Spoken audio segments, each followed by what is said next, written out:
Assalamualaikum warahmatullahi wabarakatuh. Ensiklopedia Al-Fatih kembali ke hadapan Anda untuk berbagi info Islami. Semoga menginspirasi aktivitas Anda hari ini. Dan jangan lupa klik tombol subscribe dan aktifkan notifikasi tombol lonceng agar tidak tertinggal berita terbaru dari Ensiklopedia Al-Fatih.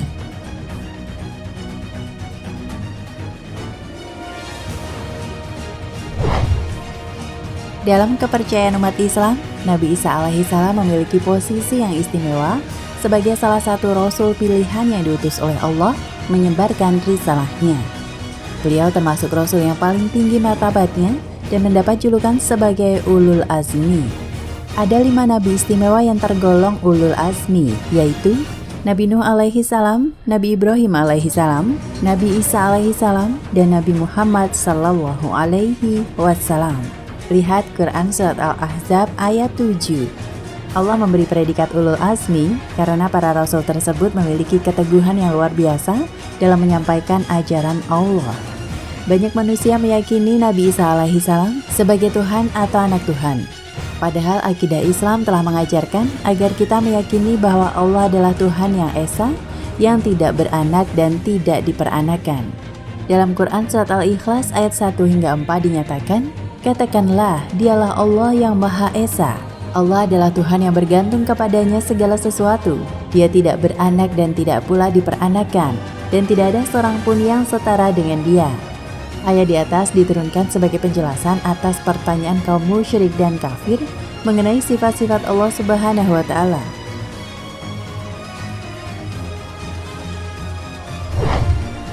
Surat Al-Ikhlas menegaskan kemurnian dan keesaan Allah Subhanahu wa Ta'ala, menolak segala macam kemusyrikan dan menerangkan bahwa tidak ada sesuatu yang menyamainya. Menyatakan bahwa Allah mempunyai anak atau dilahirkan berarti menyifati Allah dengan sifat yang ada pada makhluk.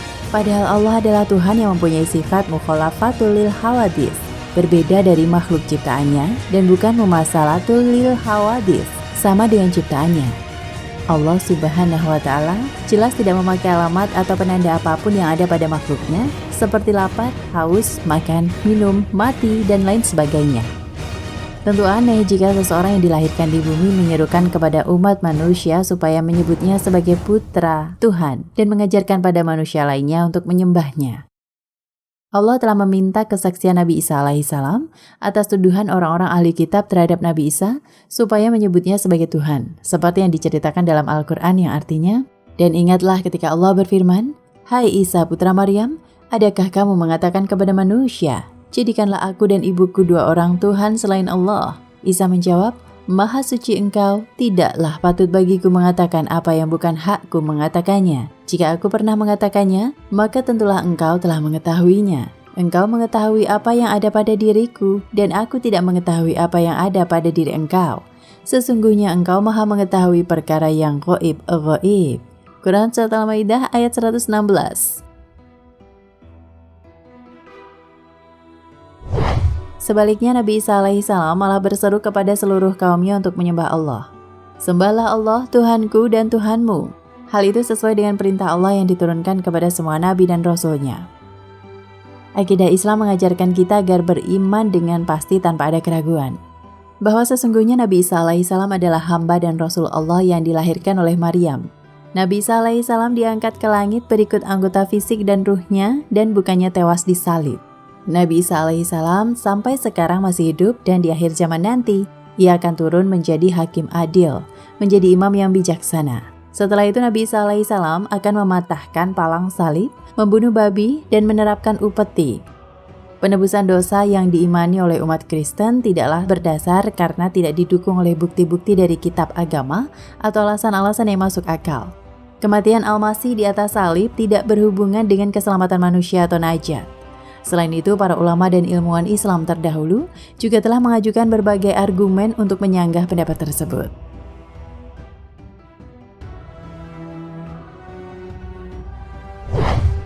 Nabi Isa menurut Nasrani.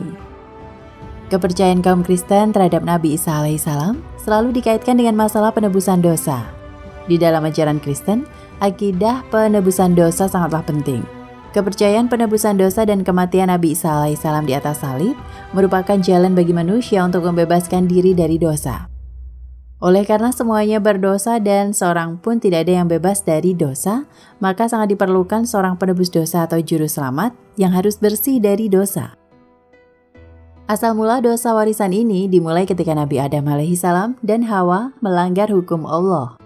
Beliau berdua memakan buah pohon terlarang setelah terkena bujukan iblis. Sebagai akibatnya, seluruh keturunan Nabi Isa alaihissalam yang lahir dari putra-putrinya menanggung dosa tersebut. Setiap manusia yang dilahirkan akan mewarisi dosa tersebut dari ayah ibunya. Hanya ada satu manusia yang tidak mewarisi dosa tersebut, yaitu Isa Al-Masih yang tidak dilahirkan lewat nutfah atau bibit laki-laki. Menurut ajaran Kristen, semua manusia secara turun-temurun sudah bergelimang dosa, sehingga tak ada seorang pun yang dapat menjadi penebus dosa. Menurut umat Kristiani, Nabi Isa alaihissalam atau Yesus adalah Tuhan yang menjelma dalam bentuk jasad seorang manusia sehingga dia tidak punya dosa. Dialah yang kemudian menawarkan diri jadi penebus dosa manusia. Dogma keimanan dalam akidah kaum Nasrani tentang Nabi Isa alaihissalam sendiri pun juga berbeda-beda. Menurut umat Nasrani, di antara dogma mereka pun ada yang mirip dengan akidah kaum muslimin. Namun mereka yang sepemahaman dengan orang Islam merupakan kelompok minoritas dalam Kristen.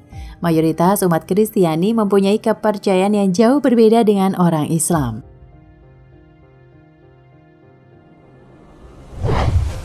Iman yang benar dan sesat.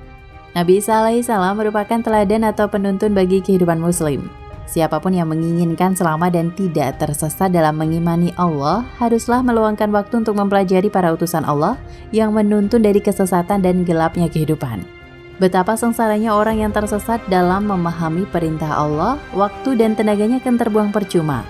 Tujuan tidak menentu, perasaan pun menjadi tidak enak. Apalagi akhirnya nanti pun akan sungguh merepotkan. Allah menyiapkan siksa yang pedih bagi orang yang tersesat-sesat dari jalannya, padahal ia sudah mendapat banyak pertanda. Iman yang benar sebagaimana Al-Quran dan As-Sunnah adalah bahwa kita diwajibkan beriman terhadap segala sesuatu mengenai Nabi Isa alaihissalam yang telah disebutkan oleh kedua sumber tersebut.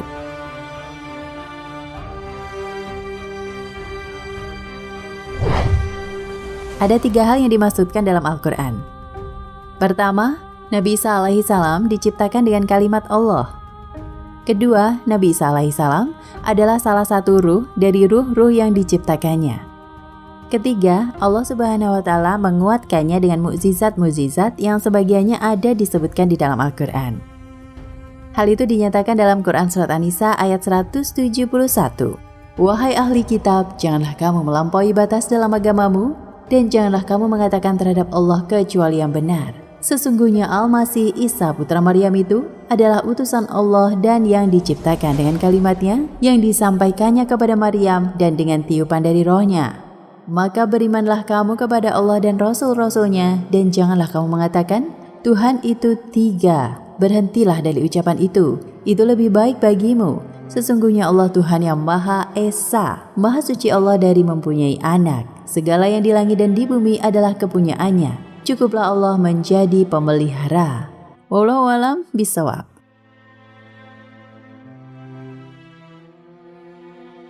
Nah, pemirsa Ensiklopedia Al-Fatih, sampai di sini perjumpaan kita kali ini. Semoga menginspirasi.